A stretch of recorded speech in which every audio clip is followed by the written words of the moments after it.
Well, good morning, YouTube. This is Chuck. It's Saturday, April 15th. I'm working at the museum this morning. I actually worked here yesterday afternoon, and they're shorthanded this morning, so I said I'd come back and work a shift this morning as well.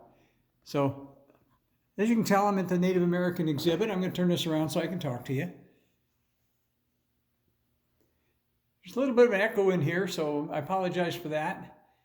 But today I wanted to talk a little bit about the Sasquatch people and their connection with the Native Americans.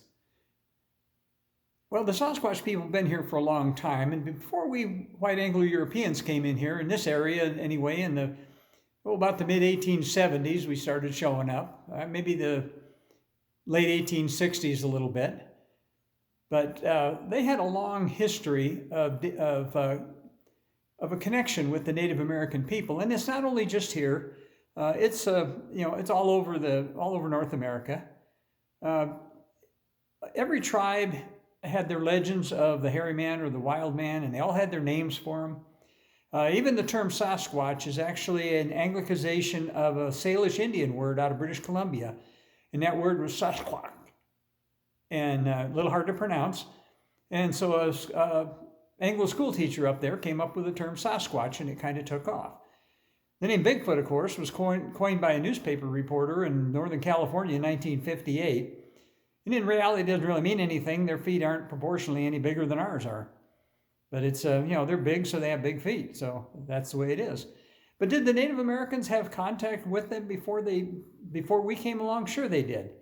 They lived, the Native American folks, the humans, lived pretty light on the land, and there wasn't very many of them. And they're more open-minded, I guess, to their surroundings and more attuned with nature.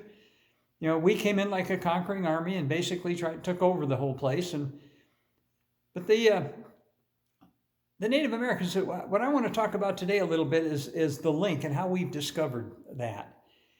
Well, as you know, I've been doing this now for going on 12 years. And the first 6 years, I was doing the looking for some kind of undiscovered ape, and I was whacking on trees and howling in the dark and running around with night vision stuff, trying to catch them. And I had a little bit of success, but nothing with that. But when I stopped looking for monkeys and started looking for people, and opened up my mind to what's really out there, that's when things really started changing for me. Well, a few years ago, I read a magazine article, and it was talking about the new observatory they wanted to build on Mount Graham in the Pinaleno Mountains down near Safford, Arizona. And the local tribes were protesting it because they said that was where the mountain spirits lived, and they didn't want the mountain desecrated. And they spoke of the mountain spirits. They called them the Gaan, and that's sometimes spelled G-A-A-N and sometimes G-I-A-N, but it's basically the same thing. And they talked about the mountain spirits. Well, I always remembered reading about that, and when we started getting to the point where the forest people, the Sasquatch people, started actually talking to us and actually answering some questions for us, one of the early ones that would talk to us was a senior elder, and his name was Gaan. And I wondered if there could be a connection between the name Gaan and the term Gaan. Well, I wasn't quite sure that there was a connection there, but we kind of thought there might be. And a lot of what we do is connecting the dots and getting more information and understanding a little bit more about what's going on. So as we found out that Gaan's mate was named Gaan. Now, if you watched any of my other videos, you know that Gaan passed away in 2020. Gaan is still around, and we've had contact with her on a number of occasions, and some of it quite dramatic, and you can check my other videos for that. But we knew that there had to be a connection between the Native American people. Well, fast forward a couple of years ago, there's a group of us, and one of the members of our group is a lady, and I'll get her on camera one of these days when she's ready. But she was traveling up near Flagstaff one day, and she was looking up at the San Francisco peaks north of Flagstaff. Well, interestingly enough, there's a ski resort up there called the Arizona Snow Bowl. And they wanted to run snowmaking equipment, and water's a little scarce, and so they wanted to bring wastewater from the city of Flagstaff all the way up there to use it in their snowmaking machines.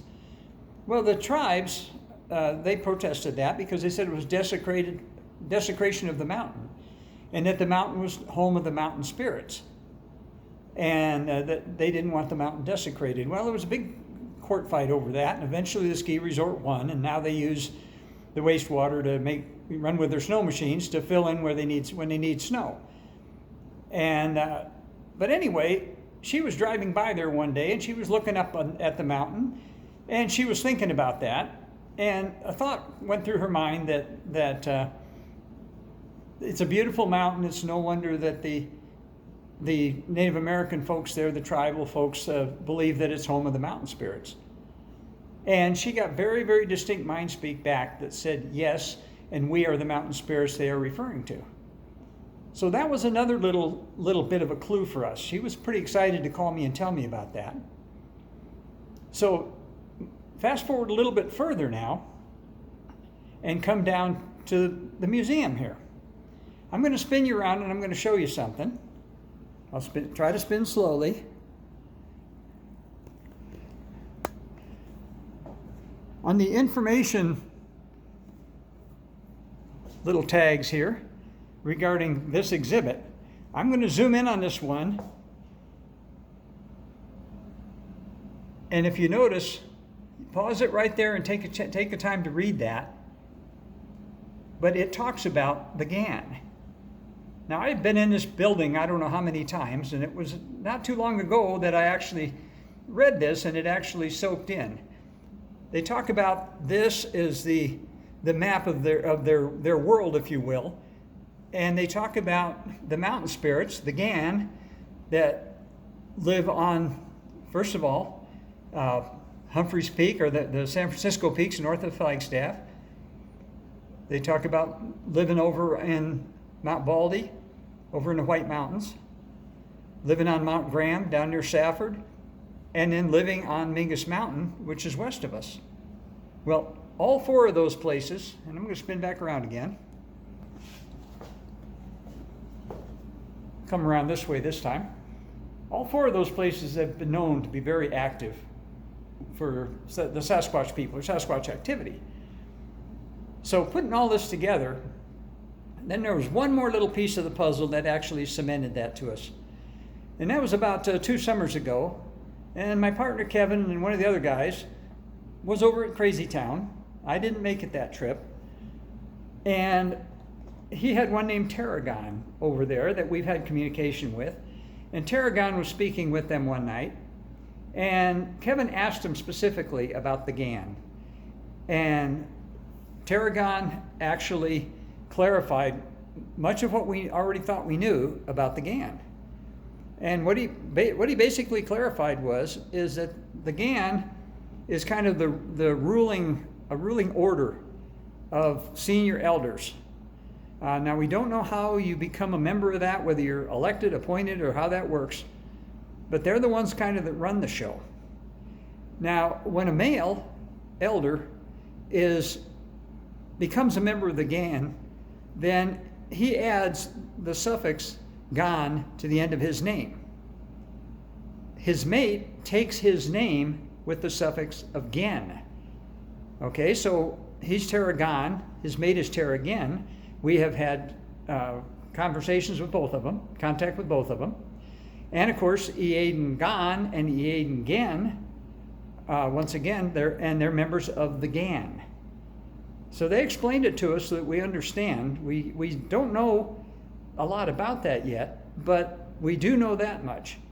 And that ties the mountain spirits that the Apaches and the other tribes refer to. That ties that Gaan to the Gaan that we're speaking of. And so we're actually having contact with the mountain spirits that the Native American tribes here have known about for hundreds of years. And that's pretty darn exciting, folks. So I don't have any customers here in the museum yet. I'm sure somebody's going to be walking in the door most any minute now.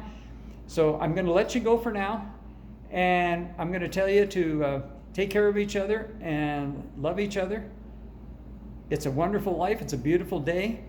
And we'll talk to you again real soon on another one. So let me spin this around and find the button.